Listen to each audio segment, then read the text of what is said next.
কি ক্লাস 8 থেকে ক্লাস 9 আসলি, তো তারপরে যখন কমার্সে মেইনলি যে পার্সেন্টেজটা আসলে ভর্তি হয়েছে, আমি ফার্মলি বলতে পারি এখানে একটা ঘটনা ঘটছে আসলে। এসএসসি লাইফটার ভিতরে ও তো এসে তিনটা জিনিস আসলে ভাগ হয়ে যাচ্ছে। একটা হচ্ছে সায়েন্স, একটা হচ্ছে আমাদের আর্টস, আর আর্টস না, মধ্যখানে কমার্সকে ঢোকাতে হবে। আচ্ছা, কমার্স, আর তারপরে হচ্ছে আমাদের আর্টস। তো লিটারালি আর্টসের যে স্টুডেন্ট গুলা, ওগুলো আমাদের সাথে কানেক্ট ছিল, বাট সব থেকে বেশি কানেক্টেড স্টুডেন্টের সংখ্যাটা হচ্ছে এই সায়েন্স আর কমার্স থেকে, মানে যাদেরকে কমার্স দিয়ে দেওয়া হয়েছে। হ্যাঁ, এটা বলতে হবে আসলে, যদিও স্কুল থেকে তোমার উপর চাপিয়ে কোনো আসলে সাবজেক্ট দিয়ে দিতে পারে না, বাট এটা একটা খুব নর্মাল বিষয় যে তুমি ধরো তোমার বার্ষিক পরীক্ষায় যে রোলটা করছো, প্লাস ক্লাস 8 একটা বৃত্তি পরীক্ষা হয়েছে, এখানে যে রোলটা করছো এটার উপর ডিফারেন্সিয়েট করে তোমার যেহেতু 3টা ডিপার্টমেন্ট আছে পরবর্তীতে স্কুলের মধ্যে, তার মানে 3টা ডিপার্টমেন্টে কিছু মানুষজনকে যাইতে হবে, পড়তে হবে।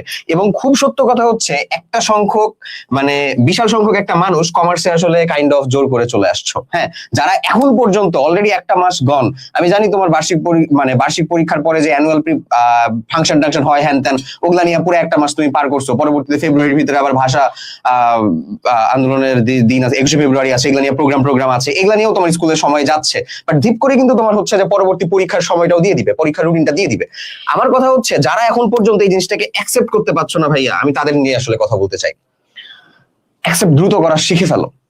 তোমার মানে যে তুমি রিয়েলিটি মাইনে নাও। হ্যাঁ, ওইরকম অবস্থা আর কি অবস্থা হয়েছে, তুমি রিয়েলিটি মাইনে নাও। এমন একটা জিনিস ছোট্ট একটা ইনফরমেশন শেয়ার করবো, যে আশিক যে জিনিসটা বললো যে অনেককে জোর করে কমার্স দিয়ে দেওয়া হয় বা অনেকে চলে যায় একসেপ্ট করতে পারে, স্পেশালি এটা উত্তরবঙ্গের দিকে বেশি। দক্ষিণবঙ্গে কমার্স নেওয়ার হারটা অনেক বেশি বা বেশি থাকে, বাট উত্তরবঙ্গের দিকে দেখা যায় যে নর্মালি যে সায়েন্সে যাওয়ার প্রবণতা বেশি থাকে।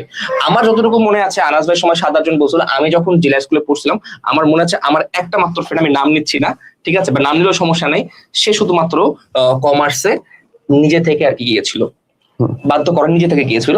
তার বাকি সবগুলো ফ্রেন্ড ছিল সায়েন্সে, সে একমাত্র ছিল কমার্সে। এন্ড গেস হোয়াট, ও আজকে ঢাকা ইউনিভার্সিটিতে এফবিএস এ সব থেকে সেরা যে সাবজেক্ট অ্যাকাউন্টিং এ পড়াশোনা করতেছে। মাশাআল্লাহ। সো ফ্যাক্ট হইলো, ইটস নেভার টু লেট। তুমি যেখানে যে অবস্থানে বর্তমানে আছো না কেন, সেখান থেকে তুমি যদি তোমার 5 বছর পরে বা 10 বছর পর তোমাকে কোথায় দেখতে চাও, তার আগে এটা যদি ফিক্স করো, তুমি কিন্তু তোমার কাঙ্ক্ষিত জায়গায় পৌঁছাতে পারবা।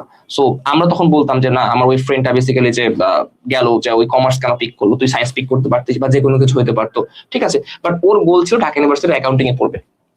এবং যার কারণে কিন্তু আমাদের সাথে প্রায় 4 বছর ডিটেচ ছিল, এসএসসি এইচএসসি 2টা লাইন, 2 বছর 4 বছর ডিটেচ ছিল। এবং সে কিন্তু ফাইনালি যখন ভর্তি পরীক্ষার রেজাল্ট হলো, আমি যখন নিজে সায়েন্স থেকে সুইচ করে এবিএস এ গেলাম, আমি দেখি ওর সাথে একদিন দেখা হইলো, ও অ্যাকাউন্টিং এ পড়তেছে। মাশাআল্লাহ। সো এইটা একটা কিন্তু অনেক বড় কামব্যাক স্টোরি। আবার এমন অনেক আমার ছোট ভাই আছে, যেমন এইবার অ্যাডমিশনের কথা যদি বলি, ও কিন্তু সায়েন্স থেকে ওকে বাধ্য করে আর কি পাঠানো হয়েছিল কমার্সে, কারণ ওর এসএসসি তে জিপিএ ছিল as far as I know 3.25 something, ঠিক আছে। তারপর সে তখন আবার ওখান থেকে এইচএসসি তে কামব্যাক দেওয়ার চেষ্টা করলো, সেখানে হলো না, বাট অ্যাডমিশনও দেখা গেল যে খুব একটা ভালো ফলাফল করতে পারেনি। ব্যাপারটা হইলো যে এই যে আমি 2টা উদাহরণ দিলাম, একজন সাকসেসফুল হয়েছে, আরেকজন সাকসেসফুল হতে পারে নাই। দুইটা ডিপেন্ড করে যে কে কতটুকু ইফোর্ট দিছে বা কে কতটুকু সিরিয়াসলি তার প্যাশনটাকে নিছে, ঠিক আছে। It's totally up to you, যে তুমি যে কমার্সে পড়ছো এটার জন্য যে তুমি খারাপ স্টুডেন্ট, বা তুমি আর্টসে পড়ছো তুমি যেটা যে এভারেজ স্টুডেন্ট, ব্যাপারটা কিন্তু কখনো এরকম না। ডিপেন্ড করবে বেসিক্যালি যে তোমার মধ্যে কি আছে। সায়েন্সে যারা পড়ে আছে, একটু আগে যে সায়েন্স নিয়ে অনেক কথাবার্তা হইলো, সায়েন্সের সিট অনেক মানলাম বা ওভারঅল সবকিছু, কিন্তু সায়েন্সে যারা পড়ে সবাই কি ডাক্তার ইঞ্জিনিয়ার হয়? না, 1%ও না। 1%ও না। যেমন তোমার আশিক ভাই লেদার ইঞ্জিনিয়ারিং এ গেছে, ঠিক আছে, লেদার ইঞ্জিনিয়ারিং এ পড়তেছে, ঠিক আছে, আমিও সায়েন্স থেকে ছেড়ে এখন বিবিএ তে পড়াশোনা করতেছি, ঠিক আছে। সো ব্যাপারটা হলো সবাই কিন্তু হয় না, বা সাকসেস স্টোরি যেটা সেটা সব জায়গাতেই সেম না। So it's up to you, তুমি কই যাবা, কি করবা তোমার ক্যারিয়ার নিয়ে। আর এর থেকে বড় কথা, আবার অনেক স্টুডেন্ট আছে, আমরা তো ভাই ঢাকা ইউনিভার্সিটিতে পড়তেছি, আমরা নিজেরা মজা উড়াচ্ছি, ঠিক আছে, যারা চান্স পায় না কোথাও। ব্যাপারটা কখনো এরকম না চান্স পাওয়ার জন্য তুমি ভালো স্টুডেন্ট খারাপ স্টুডেন্ট, বাট তোমার গোলটা ঠিক থাকতে লাগবে। তুমি যদি প্রাইভেটে পড়ো, তুমি অন্য যে জায়গাতেই পড়ো, তুমি ভালো করতে পারবে, ঠিক আছে। সো এখন থেকে গোলটা ফিক্স করো, গোলটা হলো ফিক্স করাটা মেইন কথা, মেইন জিনিস। তাহলে আর কি জিনিসটা ঠিক আছে, আমি একটু খালি আগাই যে জিনিসটা বলবো। সো ফার্স্ট অফ অল ভাই, অ্যাকসেপ্ট করে ফেলো যত দ্রুত সম্ভব, বিশ্বাস করো ততটা ভালো হবে। ইভেন আমাকে যদি বলা হয় যে মানে অ্যাটলিস্ট এই দেশের পার্সপেক্টিভে কোন সাবজেক্টটাতে বোধহয় সব থেকে বেশি মানে চিন্তা করতে পারো, তোমার ভার্সিটি 4 বছরের সব থেকে বেশি বেস্ট একটা আউটপুট আসা সব পসিবল, টু বি অনেস্ট এটা আমি চোখ বন্ধ করে বলবো সায়েন্সের থেকে হচ্ছে কমার্স। লিটারালি এটা মজার, মানে পুরো আসলে মানে শুধু বলতেছি এরকম না ভাই। এই সাবজেক্টটাতে যা কিছু তুমি পড়তে পারবা, এখান থেকে তোমার ক্যারিয়ার গোল যে পর্যন্ত আসলে হইতে পারে, এইটা তুমি এক্সাক্ট একেবারে মানে দর্পণের প্রতিবিম্বের মতন দেখতে পাবা তোমার ভার্সিটি লাইফে আসলেই। ভার্সিটি লাইফে আসলেই। হ্যাঁ, তার আগ পর্যন্ত তোমার কাছে মনে হতে পারে, একটু হেও লাগতে পারে, একটু চিন্তা ভাবনা হইতে পারে, বাট এই জিনিসটাকে তুমি যদি আসলে লালন করতে পারো, তুমি এফোর্ট দিতে পারো, ইউ ক্যান কনকিউর, তুমি এখানে জিতবাই। হ্যাঁ, আর ভার্সিটি লাইফে আসার পরে তুমি দেখবা যে তোমার জন্য আসলে এই তোমার যে টার্গেটেড গোলগুলো সেগুলো অ্যাচিভ করা কতটা ইজিয়ার অ্যাটলিস্ট অন্যান্য ডিপার্টমেন্ট গুলোর থেকে আসলে। তো যেহেতু তুমি আমার ছোট ভাই, এখন আমি তোমাকে ডিপার্টমেন্টাল কথা, তোমার পরবর্তীতে চাকরি লাইফের কথা, হ্যান ত্যান এগুলা বললে আমি জানি যে এগুলা তোমার মাথার ভিতরে এতটাও বেশি আর কি ঢুকবে না। হ্যাঁ, এটা সত্য কথা, বাট আলটিমেটলি তোমাকে এই জিনিসটা ভাবতে হবে।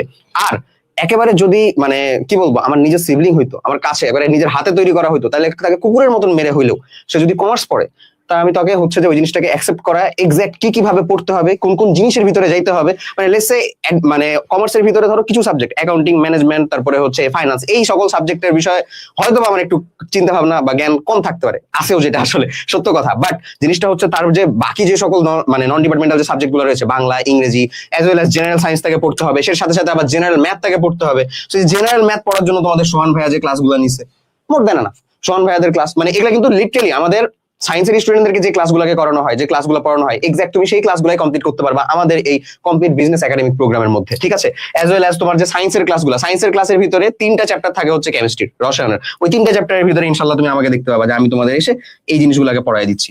সো আলটিমেট তোমার দরকার হচ্ছে গ্রুপ সাবজেক্ট গুলো যেন ঠিক মতন পড়াতে পারো, এবং গ্রুপ সাবজেক্ট গুলো পড়ানোর জন্য দেখো তোমাদের সামনে রিজভি ভাই আছে, তোমার জুনায়েদ ভাই আছে, তারপরে তোমার আপুরা আছে, এরা তোমাদেরকে একেবারে ক্রিস্টাল ক্লিয়ার আকারে ওই সকল সাবজেক্ট গুলোর দায়িত্ব নিয়ে দিবে। আর বাকি যে সকল সাবজেক্ট গুলো রয়েছে সেগুলো সায়েন্সের যেভাবে এক্সাক্ট ট্রিট করা হয়, exam, class, note, routine, A to Z সেটুকু দেওয়ার জন্য তুমি এই আমি আশিকুল ইসলাম খান সামনে দাঁড়ায় আছি, আমাদের উপরে দায়িত্ব ছেড়ে দিতে পারো, ঠিক আছে?